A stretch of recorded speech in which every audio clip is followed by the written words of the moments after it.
Ribuan warga desa Cidadap, Kecamatan Simpenan, Kabupaten Sukabumi kembali menerima bantuan beras tahap ketiga di bulan Maret dengan ukuran 10 kg dari Badan Pangan Nasional. Di saat meroketnya harga beras yang masih tinggi di pasaran, ribuan warga desa Cidadap, Kecamatan Simpenan, Kabupaten Sukabumi kembali menerima bantuan beras ukuran 10 kg dari pemerintah pusat.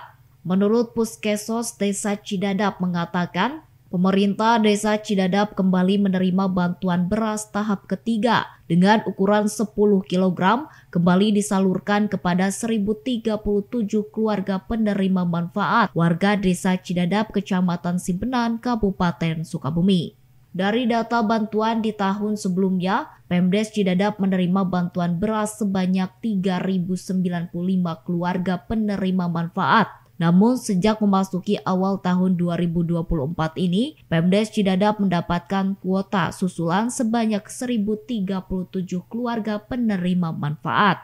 Seperti yang diketahui sebelumnya, bantuan beras ukuran 10 kg tersebut diantar langsung oleh pihak PT Pos Indonesia wilayah Pelabuhan Ratu ke kantor Desa Cidadap, Kecamatan Simpenan.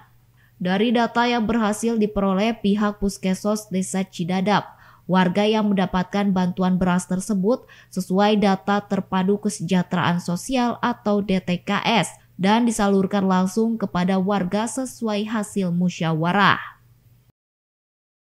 Alhamdulillah dengan adanya program penyaluran beras yang telah dilaksanakan pemerintah, khususnya dengan harga beras yang melambung tinggi, bisa sedikit membantu untuk masyarakat. Meskipun belum semua tercover, tapi alhamdulillah di Desa Cidadap ada 1.037 KPM yang mendapatkan.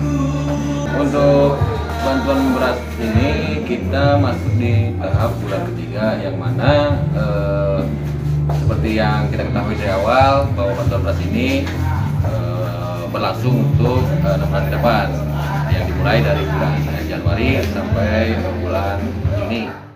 Dengan adanya bantuan beras tersebut, pemerintah Desa Cidadap mewakili ribuan warga Desa Cidadap mengucapkan banyak terima kasih kepada pemerintah pusat. Dengan adanya bantuan beras ini bisa membantu meringankan beban ribuan warga Desa Cidadap. Dari Kecamatan Simpenan, Kabupaten Sukabumi, Indra Sofyan melaporkan.